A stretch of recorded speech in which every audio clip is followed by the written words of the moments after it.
For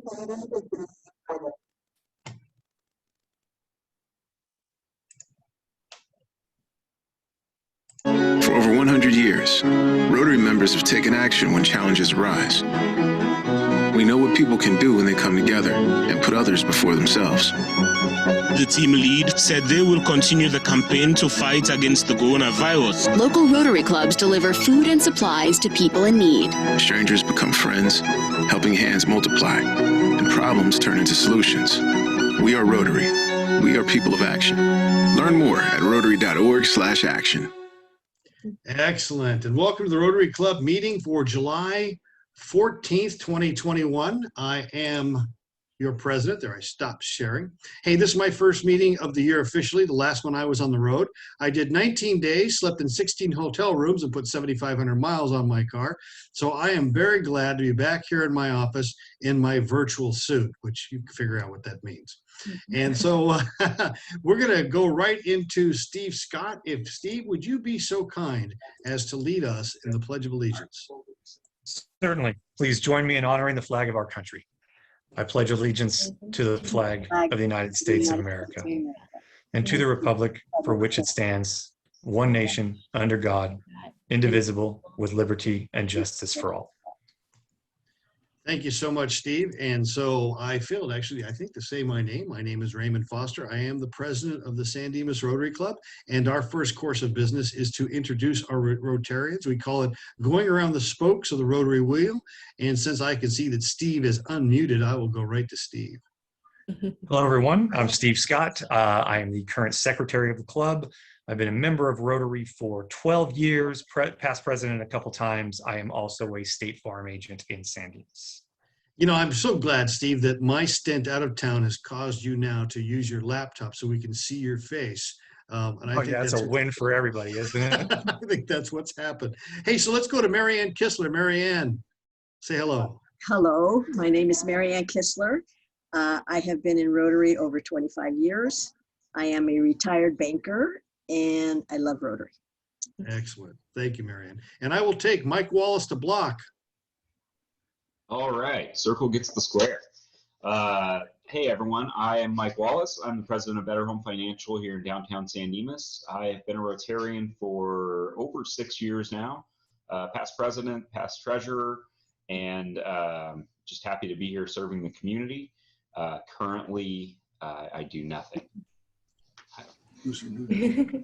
Well, Steve, you can change that anytime you want. ServPro. Hey, so let's talk. Let's hear from Carissa, who was our newest Rotary member, but no longer. She has seniority in the club. Yes, I'm Carissa Ferrari. I've been a Rotarian for just a couple months now, San Dimas resident, and I work in the insurance industry on the broker side. Excellent. Welcome to probably your 12th meeting. We're so glad to have you and your cousin here, who I don't see here today. Hey, so, and our past president is popping in. Hey, Bethany, let's hear from you over at ServPro. Hi, I'm Bethany. I am one of the sales and marketing representatives for ServPro. I am currently filling in for Megan, who you would normally see at one of these meetings. Sorry, but yeah, so we are hiring, so if you know anyone that has a construction background, send them our way, and I will put Doug's email in the chat to send resumes to. Awesome. Thank you so much. And Diva, you have signed on, our immediate past president of 2 years of the San Dimas Rotary Club. Say hello, Diva. Hi, everybody. Sorry I'm late. Are you glad to be here for this meeting that you did not have to prepare for? Honestly, I am so glad I didn't have to prepare because I just got back from Wisconsin yesterday at 2:30 in the morning, and I am still like running so late with work and everything. I'm like backed up in emails and everything, so I just was so happy that I didn't have to prepare. Well, that's awesome. We're glad you made it. And I was in Wisconsin twice over the last 2 weeks for a very short period of time. But let's go to our speaker because, and Bethany, Courtney, when we begin, I want you to lead with the new addition. But let me introduce you. When Courtney McGovern was just 10 years old, she fell in love with service. Courtney's family built 2 playgrounds that year in Guatemala. Courtney became passionate about Guatemala and knew that she wanted the country and the people she met there to be in her life forever. Though she and her family traveled to other corners of the world building playgrounds, she eventually returned to Guatemala City when she was 14 and has been dedicated to empowering families in the city's garbage dump communities ever since. At age 16, Courtney and her twin sister Ashley co-founded Hope's Inn. In January 2018, Courtney graduated from New York University with a degree in nonprofit management.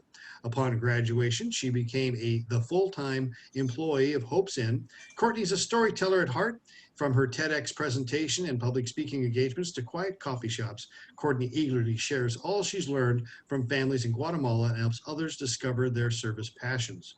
Throughout her journey with service, Courtney has humbly accepted various awards and recognition for her dedication to Hope's Inn.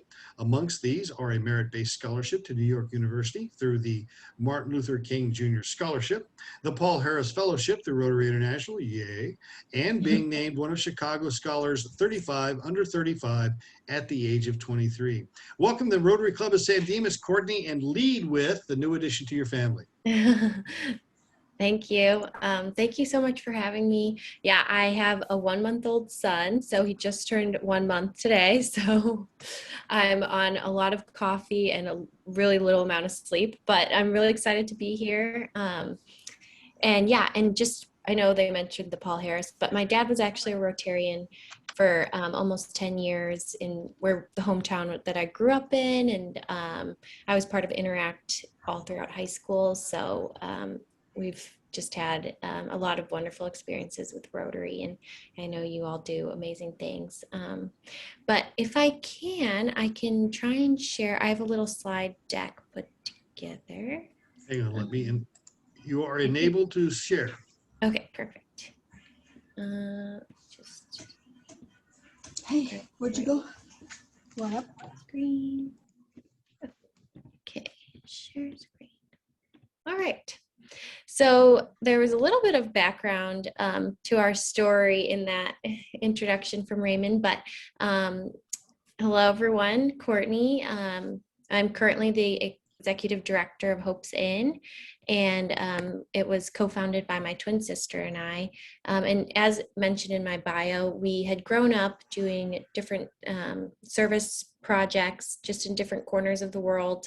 And actually the organization we started with is called Kids Around the World. I don't know if anyone's heard of it, but they actually have a location out in San Clemente, but they're based out of Rockford, Illinois. So I currently reside in Chicago.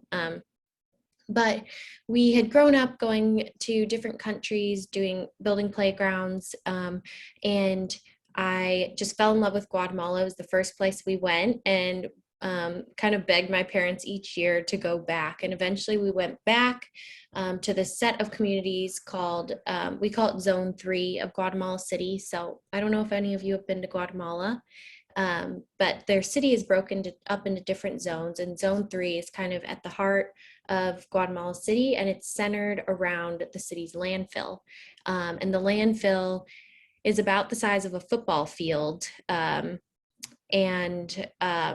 there's about 13,000 people that live around the landfill, and they use it for means of a living and somewhat survival. So people go in there, they look for things to recycle, to resell, to sometimes build their homes out of, or clothe their children, feed their children sometimes.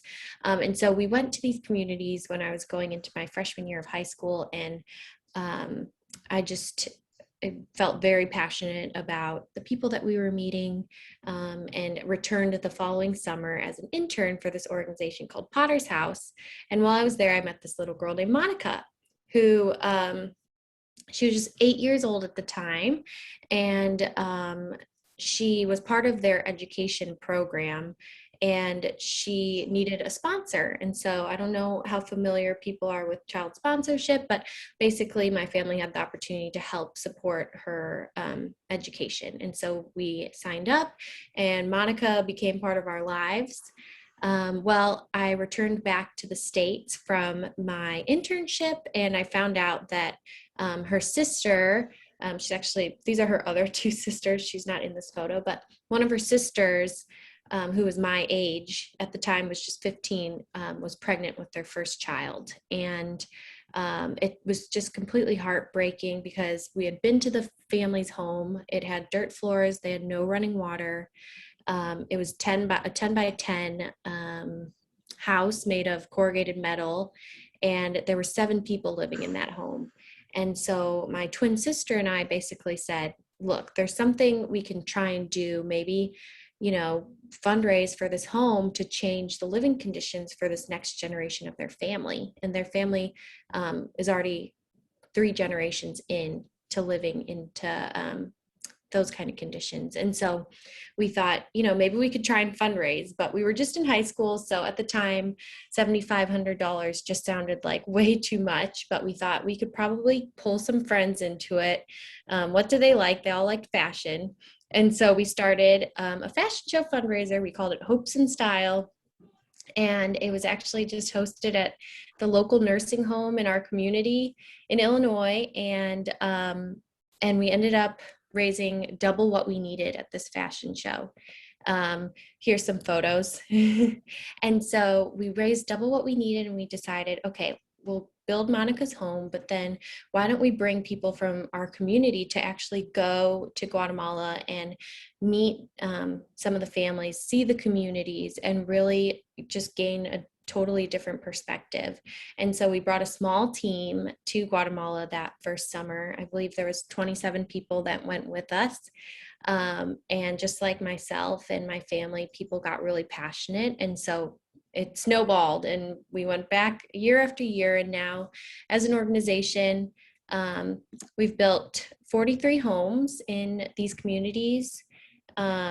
Over 475 people have volunteered with us in Guatemala over, well, gosh, now it's 9 years, over the last 9 years. We've expanded our programming into some different spheres. So we've had 365, which this is actually an old statistic. It's actually now 2 years of staffing a special educator at a residential home in Guatemala. And we've given, this is also an older number, but we've given over $10,000 to support Guatemalan-led medical initiatives. And we've also, during the pandemic, we provided over 195,000 meals to families that were in crisis, especially in the early months of the pandemic in Guatemala City. So we've kind of diversified our programming and our impact, but officially our mission statement is to empower families living in Guatemala City and help develop the next generation of humanitarian leaders. So I want to dive into this other kind of portion of our mission statement, developing humanitarian leaders, but I didn't know if anyone had questions so far about just our impact. I know is very high level, or our involvement in Guatemala, if there's any questions.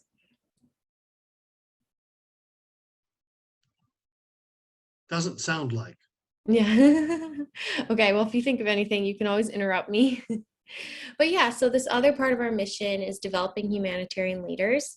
And to do that, we work with high school students from where I grew up, which is the northwest suburbs of Chicago. And we work with them to really learn about nonprofit management, fundraising, what does it look like to be a good social advocate?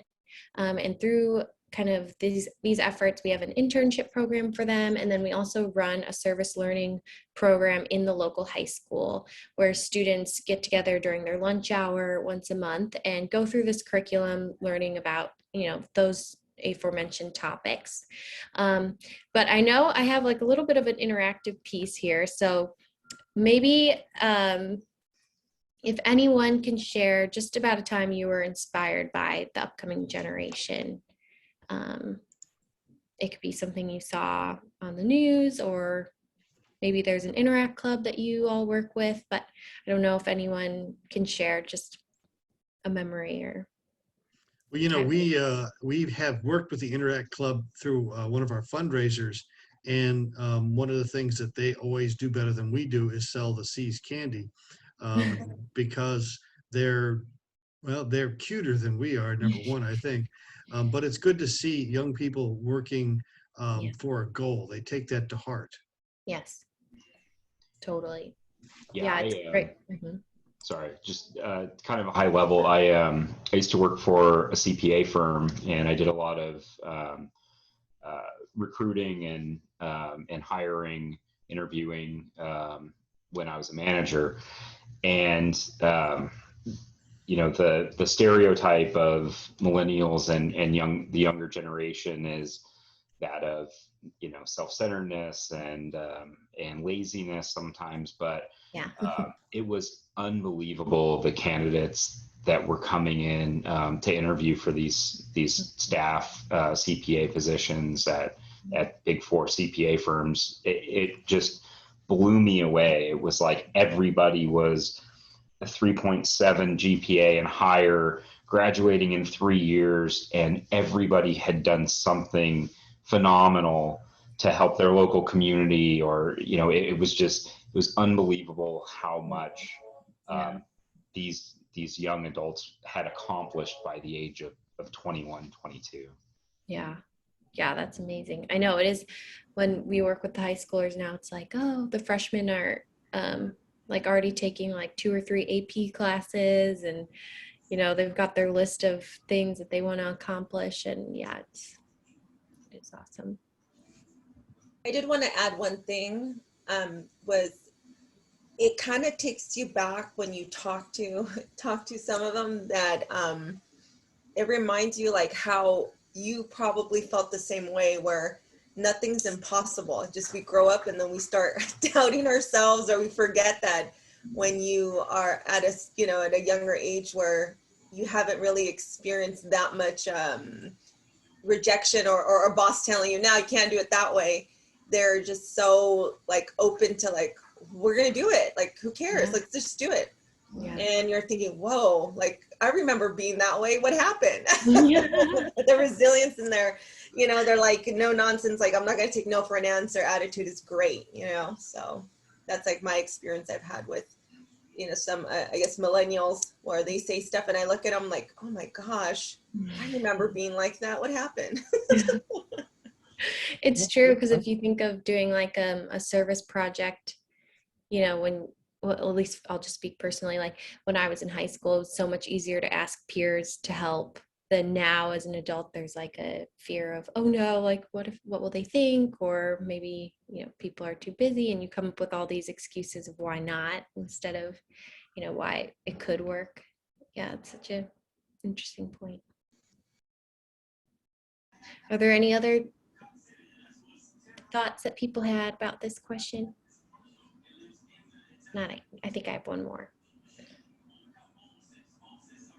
Okay. So why do you think it's important for Rotarians to engage with the next generation of humanitarian leaders? Well, jump in. I mean, it's important for a lot of reasons, but I think number one, it's become kind of the pattern for the older generation to kind of, you know, yell at the new younger generation because things change. What I admire so much about the younger generations is not only are they passionate and do service projects, but they're super efficient. Like they find what they're passionate about, they stay focused on that, and they get things done. It turns into more than talk. Projects actually get accomplished.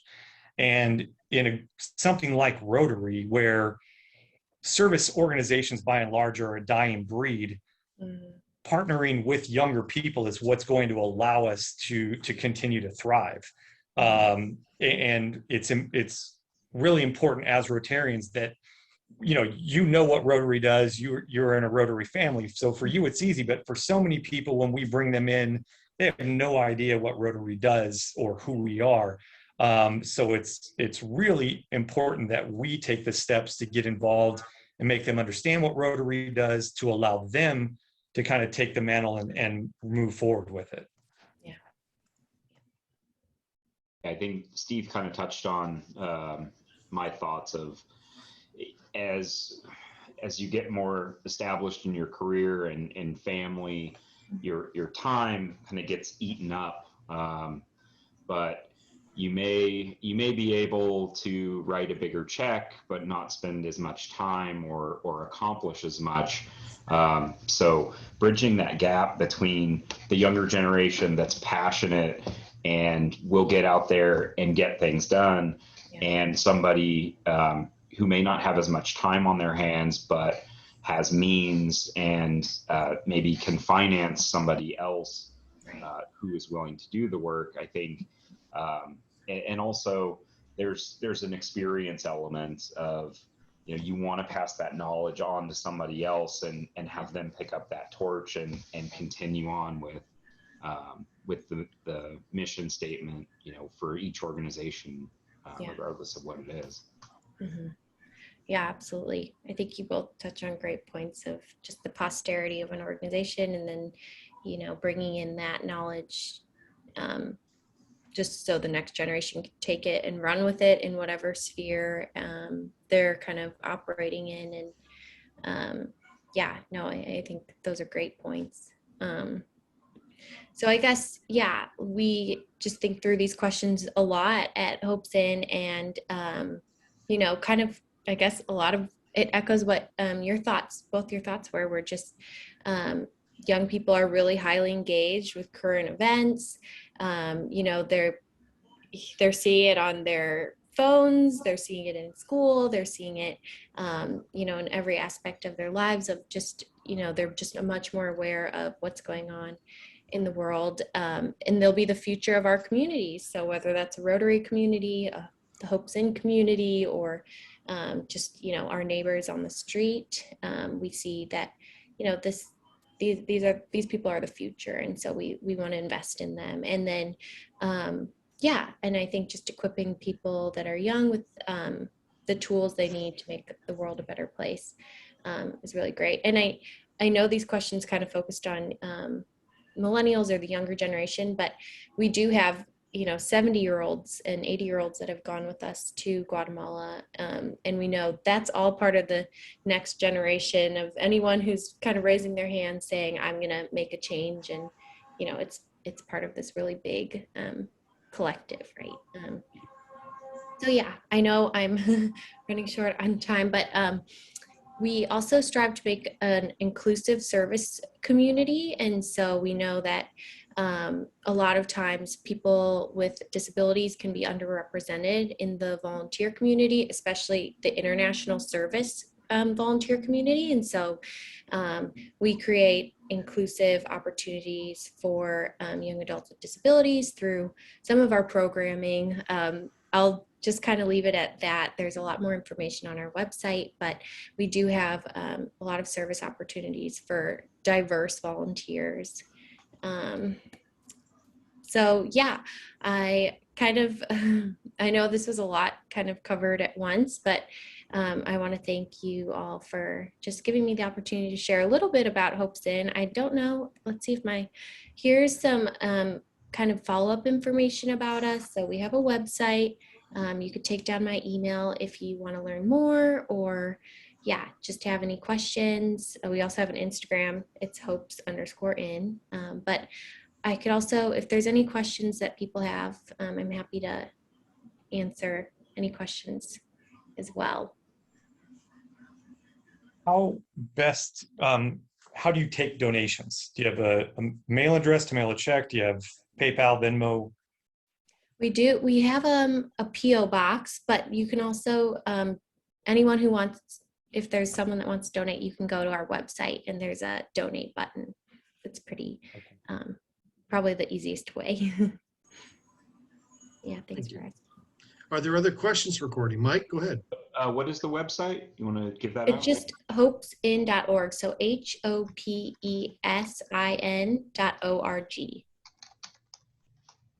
Okay. I put that in the chat also. For everyone. Oh, perfect. Thank you. Well, thank you so much, Courtney, for joining us today. I know that you have a feeding coming up, and that you were very concerned about getting back to... My world revolves around something else. Well, two things now, so... What is your son's name? His name's Miles, and his middle name is James, so he's Miles James. My dad's name is James, so... Very good. Congratulations, and thank you again for joining the San Dimas Rotary. Of course. Thank you for having me. You're I very hope you welcome. have a great Thank day, you. everyone. Bye-bye. Bye. Thank you. Bye-bye. Thank you. So we are fortunate today. Our fine master has actually joined us, and I think we ought to give him the opportunity to express himself. You said I can express myself now. Wow, that is quite an offer. I haven't looked to see who else is here yet. But before I express myself, I'll fine myself $15 for not showing up for a few weeks, give or take a week or two. So we are at our Fine Master opportunity where we talk about what's fine, what's not fine, who's fine in the room, and what would maybe make it better. So who's got a soapbox they want to talk about and fine yourselves? I already fined myself $15 for being delinquent, and then I'll fine myself another $5 for being late. Now, I'm writing this down, by the way. I'd imagine you would, and you'll take it out of my hide. There you go. Well, speaking of delinquent, I am going to fine myself $10 because, like many people in this country, my passport has expired during COVID, and I have had to jump through many hoops to get it, but I am being told that I will have it Monday, and I have a flight on Wednesday. So definitely cutting it absolutely as close as possible, but fingers Mike, crossed. the worst part about that is your wife is going to go without you. She's going regardless. So. You know what? If you might want to find yourself a few more bucks to get that ante up, or she's going to go alone. I think I'm going to wait because it's going to be a big fine if I don't get it by Monday. Absolutely. Somebody else who wants to find themselves and share what's going on. Good luck, Mike. I will find myself $15. Last couple weeks, I also tried to join, and then some stuff came up, and I wasn't able to join. So, $15 for me. Well, then, Chris, don't believe what they said about me not being here. I've been here every week. I have no idea what they're talking about. Right? I would have never known. Now, wait a minute. Correct me if I'm wrong, Steve, but did I not join from the expressway in Indiana, flying down the freeway? Yes, you did. You did. Yes, I mean, okay. I just want to make sure that I hear these excuses. I'm just wondering what's going on. Oh, man. I also called in on a drive to Westwood. So. Oh, there you go. Well, I'm going to find myself $10 because I was in Kansas City, Missouri, got tired of traveling, decided I'd come home. So I drove 1,500 miles in 20 hours, and I found out that the self-driving car does work. When one falls asleep, the car just keeps on going, and not a good thing, but worth a $10 fine, I think. So that's it for me. I think your insurance agent may fine you a little more than that. Well, I'm going to find myself $10 because, hey, it's great. Folks are going back to work, really happy about that. But apparently during the pandemic, everybody forgot how to drive because I have seen more auto accidents. I've dealt with more auto accidents in the last 3 weeks than I have in the last 18 months. So it's been a little hectic here at State Farm. So everybody remember what your brake does and your blinkers and everything else. Or just let the car drive itself. Or just get a self-driving car. Thank you, Otherwise, Steve. there's people sleeping while they drive. Yeah. Well, thank you so much, Mr. Finemaster. I sincerely appreciate that. Good job. You raised, let's see here, $20, $30, $45, $55, $65 in fines. Excellent. Good work. Hey, so moving on, we do not have a fast craft talk today, but I was pitching one. I hope we'll have one next week or the week after that. We got a couple of projects coming up. Let's talk about Crossroads first. I sent an email out to everyone to sign up for some working days. Let me put this up on the screen here so you can see it. I'm going to have to get with one of you who has a card because I have not heard yet back from Home Depot. So I think we're going to have to actually buy the supplies that we need. But you can see here, I only have people on the 7th and 8th. And the 14th is wide open. I could use more people all day on both days. So it's August 7th and 8th, 14th and 15th. If you know anybody who wants to do service hours from another organization, give them my email. and we'll be there mowing and painting. And Mary Ann, if she can make it, will be running an aid station essentially at the location. So we'll have a pop-up there and some water and stuff like that for people as we work in the hot sun. Any questions about the Crossroads project? Okay, the second one we have coming up is Making Spirits Bright. That's working with the Diamond Bar Women's Club, the Masonic Lodge, and we're going to be providing Christmas gifts to enlisted Marine Corps personnel at 29 Palms and Camp Pendleton. Part of that is a fundraiser for with the raffle. The has been approved. I have the letter of transference for the $6,837.18 travel voucher. Steve and I are working through the state forms, and also I need your help. Anybody has any idea on ticket design, I would appreciate that. Also, we need to reach out, I think, to Pat at PIP to see if we can get a bid on the tickets, on printing these tickets. So anybody who wants to move forward with any part of this, please let me know. Anything on this, the raffle I need to talk about? The tickets that you're asking for, those are to raffle tickets for that prize, for the travel voucher? Yes, the ticket price will be $5. Okay. And we already have Life Pacific University is going to be selling them. We'll be selling them at a couple of city events. And one of the things that we're going to do is I'm going to contact every Rotary Club in our district and offer to sell them 100 ticket blocks for $100. And then they can resell them for the $5 and make money for their clubs. If you know any service organization that would like to participate in this, now's the time. And I'm thinking that the drawing should be at the city extravaganza in December, as we've done it in the past. And I think a tangent to this, Mike, you had the meeting regarding the car show? Is that correct? Yes, Laura Alvarado and I met with Russ at the Masonic Lodge actually yesterday. Spent about 2 hours there, just kind of going through what they've been doing up in Villa Verde with the cruise of the first Friday of every month, and then kind of everything that goes into putting on the car show in downtown San Dimas.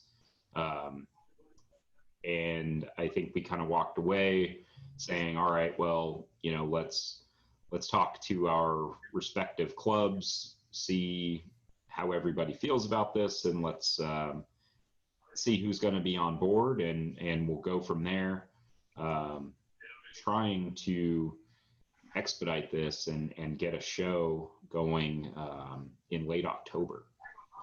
Russ gave me the date of late October. I'm in favor of cooperating in doing this for a variety of reasons. The first is it gives us another time to sell raffle tickets. And a lot of people who will be going through there on a weekend car show downtown, that usually does very well. So to be a participant in this for us is good. My understanding is that the deal would be for the proceeds, 100% of the proceeds to actually go to the boosters. That was what was discussed yesterday at the meeting.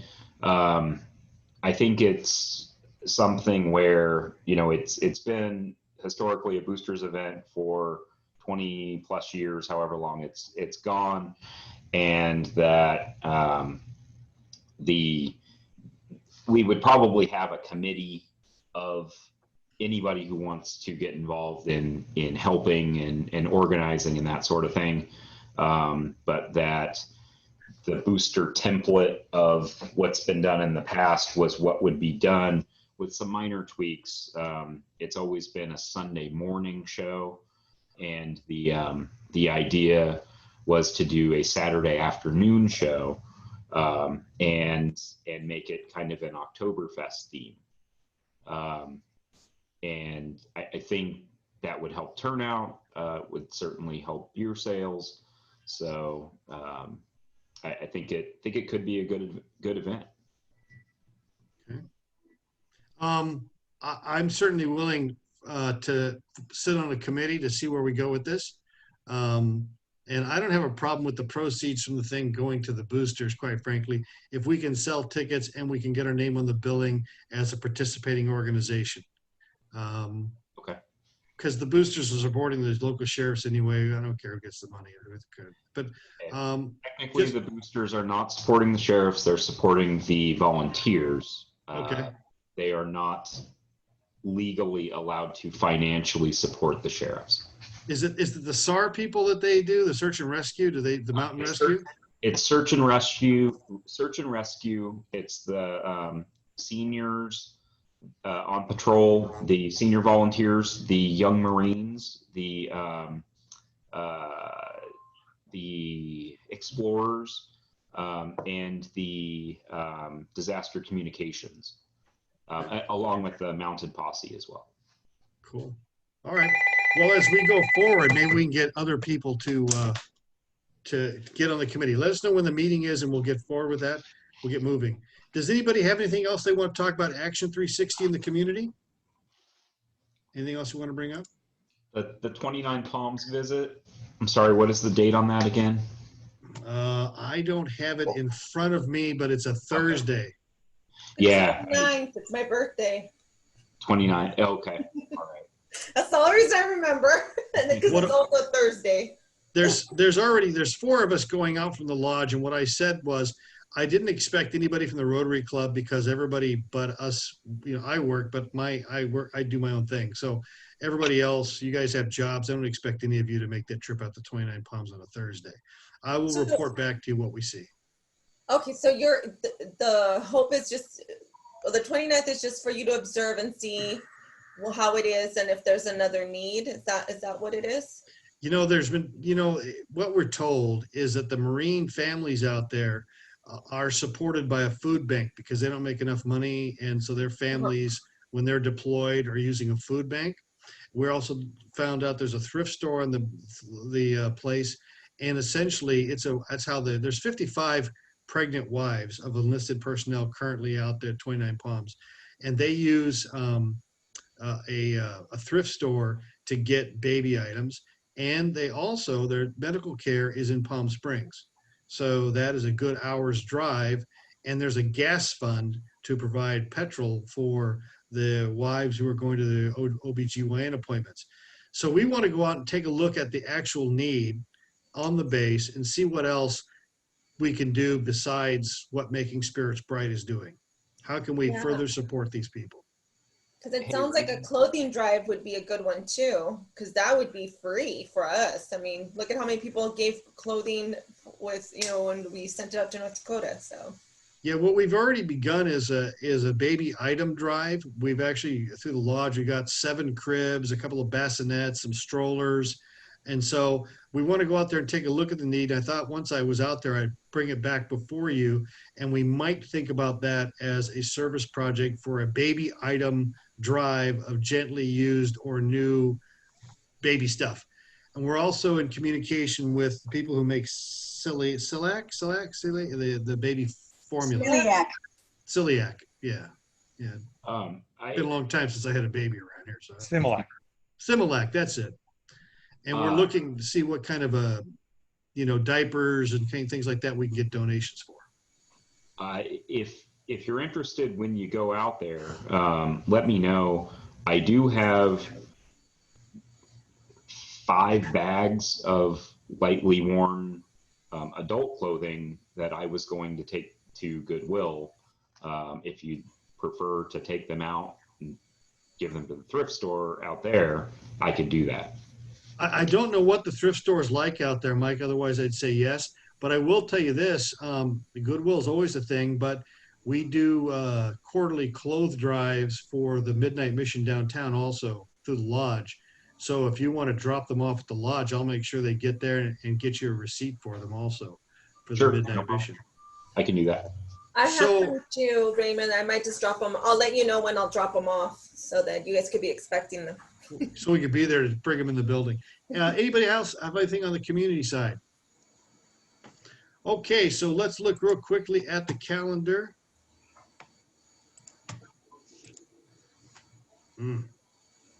This was much easier when I was just controlling it. So we've got, we just got a packed calendar. We've got great programs coming up, and I could read them to you. One of the things I'm working though for our assembly, I've had an email out to the mayor, and what I'd like to do is have our assembly at City Hall in one of the conference rooms, and we'll cater it.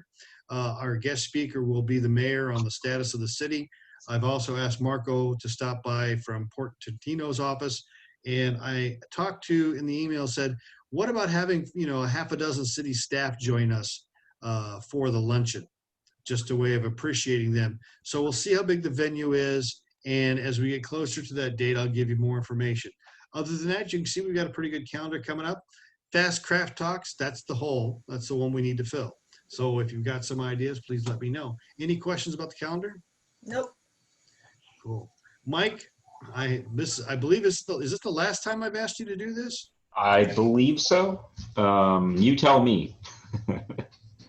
Well, I can tell you, Mike has been doing the four-way test for about 6 months now. This is a Rotary core value. In my opinion, we got to do this. This is something we have to think about at every meeting, and we have to express this ethical thing at every meeting. Mike has taken and shouldered this.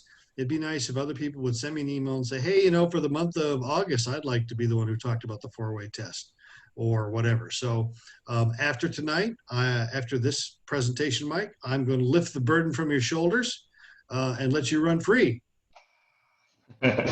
All right. Well, and I'm out of ideas on how to relate this to different things. As time passes, I'll probably come up with new ideas, but yeah. So the Rotary four-way test of everything we think, say, and do. Is it the truth? Is it fair to all concerned? Will it build goodwill and better friendships? Will it be beneficial to all concerned? I think of this as a four-way street, four-way stop, where you have to clear all four ways, and that gets you right in the middle in that sweet spot where you know that you are on sound ethical ground and you are doing the right thing. And that is today's four-way test. Excellent. Thank you, Mike. And I want to emphasize that Mike has been very creative in coming up with his discussions on this, but it is okay to just come on and volunteer to recite the four-way test. That would be enough for me. And if I don't get volunteers, I'm going to pull up that four-way test song, and we're going to do that at the end of every meeting, Steve. So I know you'll be very happy about that. You'll be very happy. I'm more than happy to read it for the next year. I thought so. Hey, so you don't want to sing it, Steve? We now are a club of 13 members, and we were only 8 members this time last year, 8 or 9 at the most. So we have grown, and I really appreciate everyone's commitment. And I know to take time out of your busy day. I love the virtual format and the meeting quarterly, but our service projects, we've got to commit to being on the ground and getting that stuff done. So before we go, anybody have any questions or comments? Awesome. I will see everybody next week. Thank you very much. Thank you, Raymond. Bye. Bye, everybody. Bye. Bye-bye and bye bonds.